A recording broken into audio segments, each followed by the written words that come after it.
Hello guys, this is Marie. Welcome back to my channel. For today's video ay gagawa tayo ng veggie roll. But before we get started, if you are new to my channel, please don't forget to subscribe, Marie Tablet Vlogs. And please do like and share and leave your comments down below, and don't forget to click the notification all so that you are updated kung mayroon akong bagong video. So, kung gusto nyong makita kung paano ako gumawa ng veggie roll, please keep on watching my video.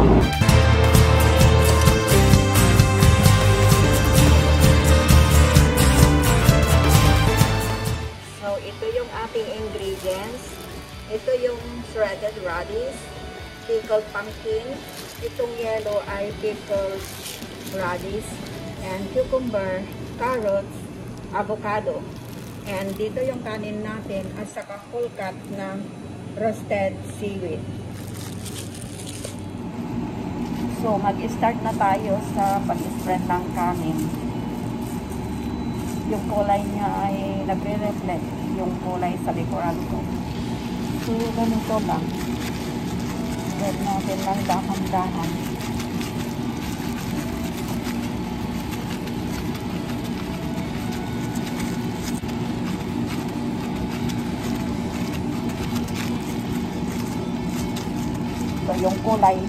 Yung kulay dito sa kanin natin ay nagre-reflect dito sa kulay na red at saka yung sa ilaw.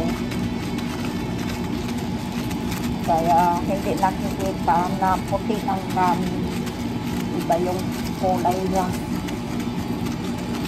So, i-spread lang natin na ganito.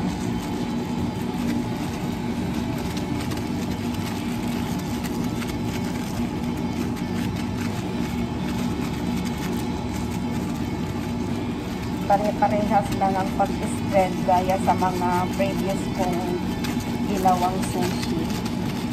Ganun lang din ang way ng pag-spread ng kanin.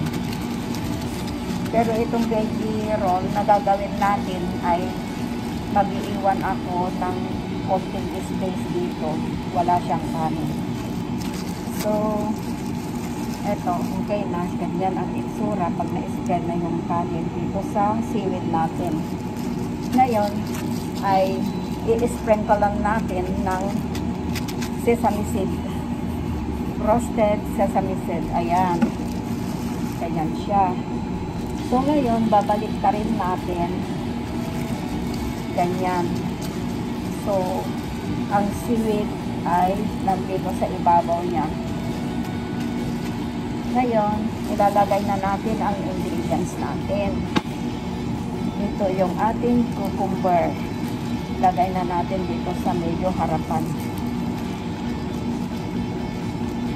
Tapos, ito yung avocado.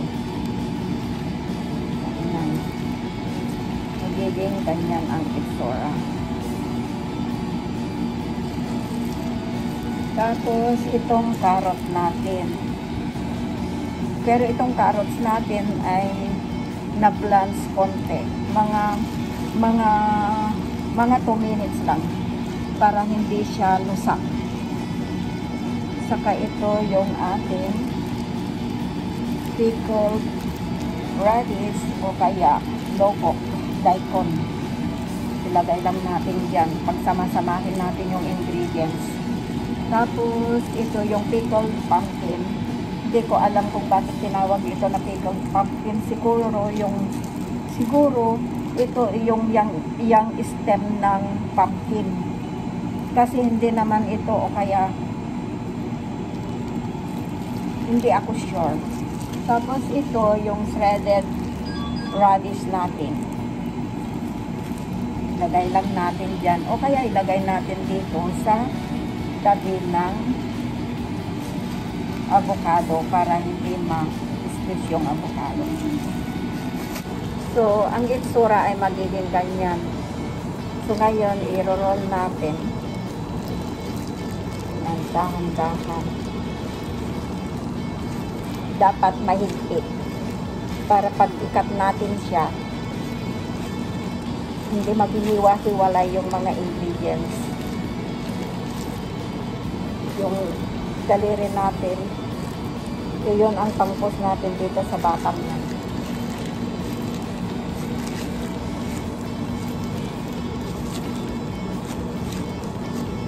Medyo ilak dito sa bandang dulo. Ilak natin dito sa dulo. Ilak natin dito sa bandang dulo niya para hindi gaano lumabas ang kanyang mga ingredients.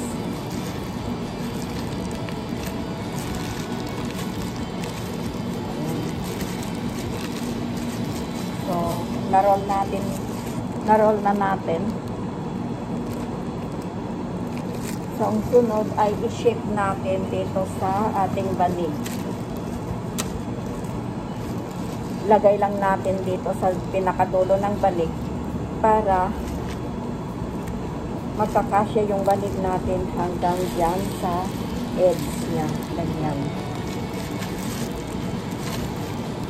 So, i-shape natin siya. Dapat flat dito sa taas niya. Ganyan, iikot natin siya. At yung kaikot, yung pag-roll natin. Pero kung hindi siya na-roll na maigi, pwede rin naman iulit na ganyan. So, yun, ikat na natin. Ikat na natin siya ng 8 piraso.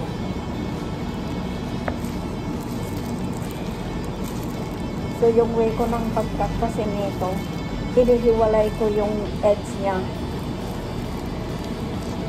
muna. Tapos, sa gitna siya.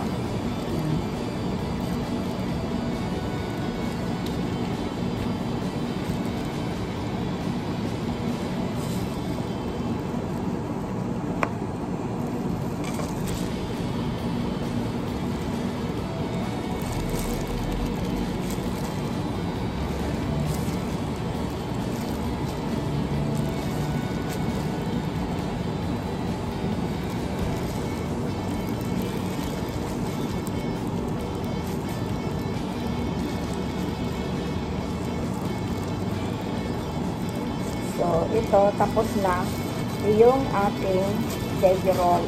So, ito na yung ating veggie roll. Tapos na siya. So, yan. Thank you for watching, guys. See you on my next video. God bless. Bye!